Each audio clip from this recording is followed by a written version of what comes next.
well, proud of myself for being part of this amazing community, and also extremely honored to be here.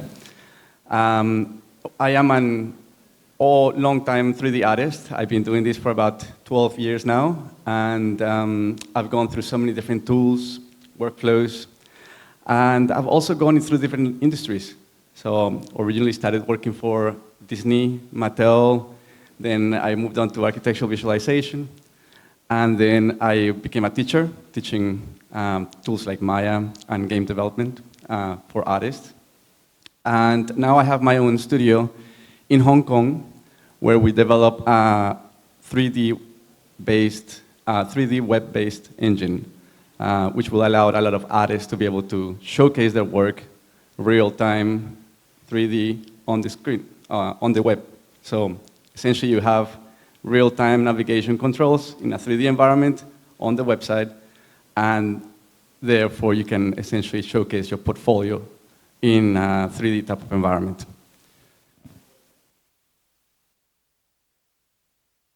We have started very recently, so we still have a long time to develop and flesh out our engine, but we have had success essentially catering for some of these companies here, and as we have battle tested the engine, we have also received a lot of feedback, and we're slowly developing for that in order for us to flesh things out even more and make things a lot better and more efficient for the artist and the render engines. Now, I'm not here to talk about my product specifically. I'm only just here because I'm honored to be part of the Blender community, and I do want to give back a little bit in terms of exposure and essentially tell my story about Blender and how I became a Blender artist in Hong Kong. So all of these works that you see here is also some things that we also do in studio, which we work on cyberpunk-related material. Games is our passion, and is what we've been doing for many years. And all of these things were done in Blender. Some of them are quite old work, and all rendered in Eevee. So it was very, very exciting for me to be able to share this and show you guys where Blender essentially is being used. I do believe that Blender is being used broadly in Hong Kong. I think it's the #1 tool. And yeah, I guess I will essentially share my journey into how I got into Blender. I remember when I first came to Hong Kong, I was originally using Maya and 3D Studio Max. These were like my first introduction to 3D back in like 2009. And then arriving to Hong Kong, the game studios were starting to talk about the possible adoption of Blender. And I remember thinking to myself, like, okay, so a new tool, right? I mean, as a 3D artist, you have to essentially navigate through so many different tools, and there's not a single way or a right way or a wrong way to do things. It just depends on how you feel about it or how, whatever works for you, essentially. So I originally started with 3D Studio Max, went on to Maya, Blender, Houdini, Blender again, Blender and Houdini, and some complementary tools for sculpting and texturing and as well as rendering real time. I remember when I first got asked to use Blender, this was my first impression. I was like, oh, okay, that free tool, are we really going there? You know, am I going to be able to even model something complex? I had no idea. But essentially the reputation of Blender, people say it's really cool because it's free, but I think being free is a bit of a double-edged sword. You know, nothing good is free sounds too good to be true, essentially, right? So something has to give. Like, okay, they're obviously going to be not very up to the standard, right? And that's like a big, massive word people use these days, the industry standard. But as I dug deeper, I also realized it was very difficult to learn. And not necessarily because it was different to every other tool that I have used before, but it felt very programmer-friendly, and the artist usage was a little bit of a second thought. I started originally from Blender 2.5 or something like that, so understandably, it was a bit of a difficult path for me to wrap my head around how things were going in Blender. As I got more familiar with Blender, I learned that Blender is not what I thought it was. And this is the way I painted. Coming from Maya, and I'm not sure if any of you guys are big into automotive or know much about cars, but I am a big, massive car enthusiast. And I thought, if you are with Maya, it's like buying yourself, like out of the shop, a BMW. It comes with a bunch of functions, luxurious little items here and there. But there's very little you can do with it. I mean, this is what you get. Unless you work for like a big major studio, where they have like technical artists that would supply some extra tools that do not come with the package, then this is just what you get. Now, with Blender, this was the exciting part about Blender. Essentially, you can buy your typical Japanese hybrid car, and then you can mod it up to be even faster than what you get here. Now, not only that, but then I also learned that you could make Blender whatever you want it to be. Essentially, customization is the sky is the limit, essentially. Especially in recent years, where like, okay, I no longer have to be a pianist to be able to control Blender. I can use cool little interactive tools. I can make my own user experience or user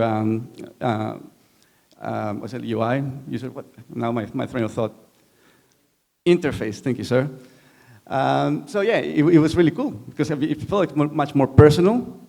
And it felt like I've been driving the car I wanted to drive. Instead of just adapting it to the machine, I allowed the machine to be adapted to my way of doing things. So it allowed me to make things way faster and much more efficient.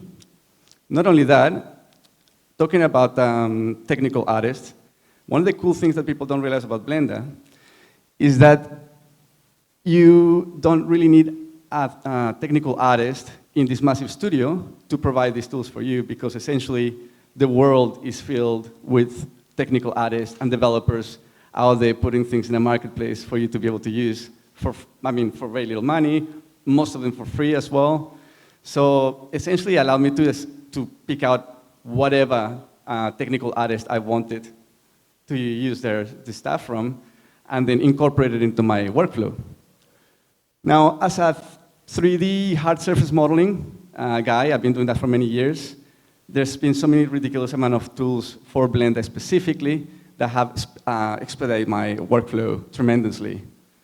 And not only that, this also comes in with the whole idea of the game development workflow using cool techniques such as trim sheets, decals, also non-destructive systems. And of course now with geometry nodes, I found that to be very cool to be able to just develop your own modifiers. And essentially that's what I've been doing as well.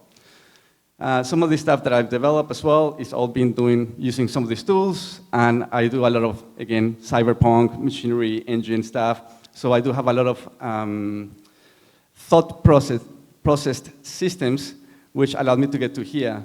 But the problem is, if I was doing this originally in a polygonal modeling software like Maya, which I felt, I'm not trying to say that one is better than the other one, but for me personally, I felt that there was a lot more control in terms of concepting in Blender. It feels like I don't have to worry too much of a technical, design something in my head, and then I'll execute it, right, very quickly. So that helped me heaps, and it has helped me then to develop some of the things that I've done in my studio. Here's another example, box cutter, all sorts of really cool add-ons here. And the other thing that also brought me in is the constant innovation.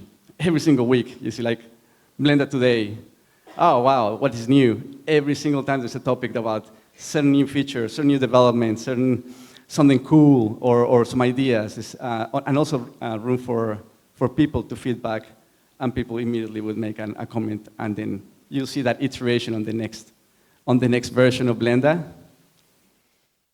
I guess the other thing for me personally, which I was surprised about, is how Blender 2.8 changed a lot of different things.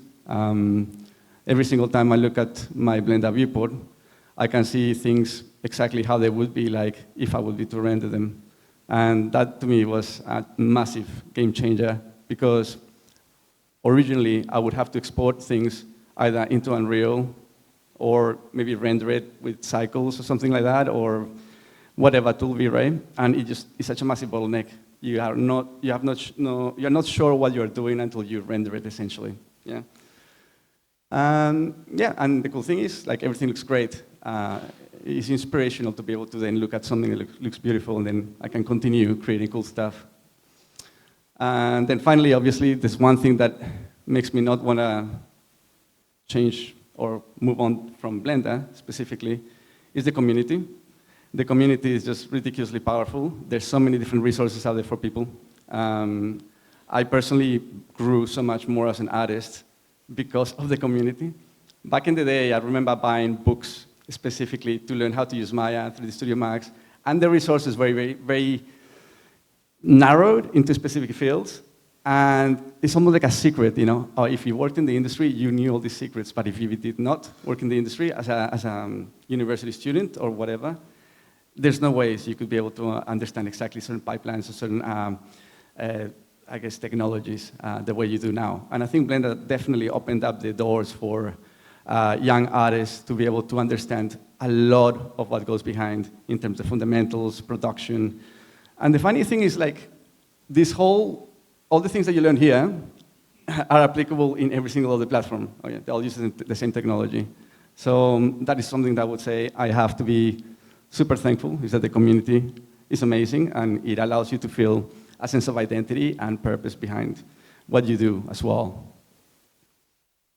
And yeah, so essentially this is just what I wanted to share with you guys. I'm extremely thankful to be part of the community, to continue developing with Blender.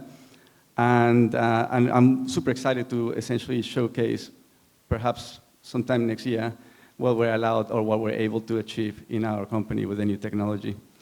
Well, that's pretty much it for me. Thank you so much, Raymond. Thank you, guys. And my pleasure being here.